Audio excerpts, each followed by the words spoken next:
अस्सलाम वालेकुम। सिंध कायनात यूट्यूब चैनल साण करे हाज़िर थियो आहियां हिकु भेरो ॿीहर अवां दोस्तनि जी ख़िदमत में। दोस्तो, असांजी हमेशह इहा कोशिशि रही आहे तव्हां दोस्तनि जे लाइ बहितर खां बहितर ऐं दिलचस्प ऐं मालूमात भरियूं वीडियोज़ आणजनि। हमेशह जीअं असांजी अॼु जी वीडियो पिणु इन ई सिलसिले जी हिकु कड़ी आहे। वीडियो शुरू करण खां अॻु सभिनी दोस्तनि खे गुज़ारिश कंदुसि जेके असांजे चैनल ते नवां आया आहियो त असांजे यूट्यूब चैनल सिंध कायनात खे सब्सक्राइब कयो। सब्सक्राइब करण सां गॾोगॾु घंटीअ खे पिणु दॿायो। घंटी दॿाइण सां इहो थींदो जो असांजूं जेके बि नयूं वीडियोज़ ईंदियूं उन्हनि जो नोटिफिकेशन तव्हां ताईं सभ खां पहिरियां पहुचंदो। सो बराए महिरबानी सब्सक्राइब कयो ऐं गॾोगॾु घंटीअ खे पिणु वॼायो।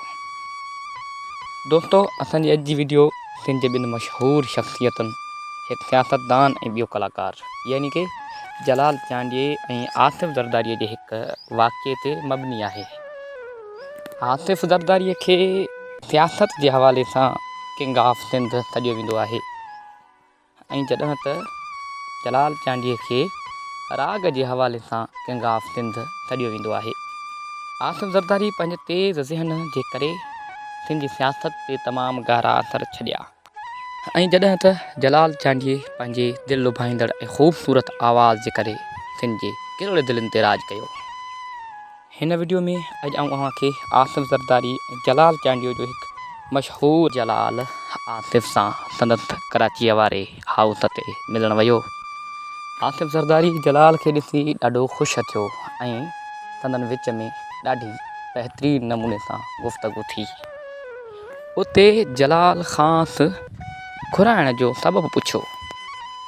उन ते आसिफ़ ज़रदारी इहा ख़्वाहिश ज़ाहिर कई त अव्हां पीपल्स पार्टी ऐं मोहतरम शहीद बेनज़ीर भुट्टो ते कलाम चओ।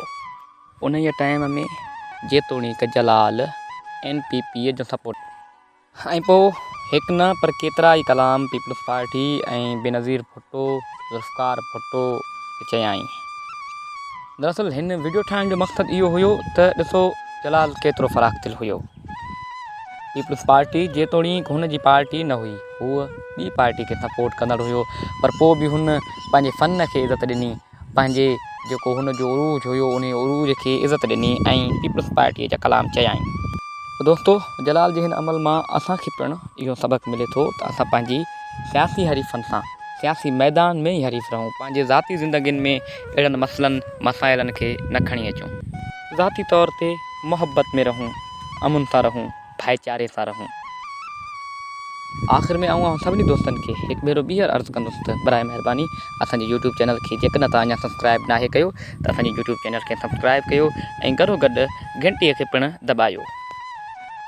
अव्हांजे सब्सक्राइब करण सां अव्हांजो को बि बैलेंस ज़ाया न थींदो, पर असांजी ॾाढी हौसला अफ़ज़ाई थींदी, हिमत थींदी ऐं मदद थींदी ऐं वरी बि दिलि चवंदी त तव्हां सभिनी दोस्तनि जे लाइ अहिड़ियूं खोड़ सारियूं वीडियोज़ ठाहियूं, अव्हांखे दिलचस्पी अव्हांजे लाइ फ़राहम कयूं। वॾियूं महिरबानियूं, वॾा वॾ। असांजी वीडियो अव्हां दोस्तनि खे कीअं लॻी, पंहिंजी राय जो इज़हार कमेंट सेक्शन में ज़रूरु कजो। तो मोकिलायूं था इन ई उमेद ते त मिली त मिलंदासीं, न त खोरी चांद जतन था। जीअं लतीफ़ जीअं सिंध।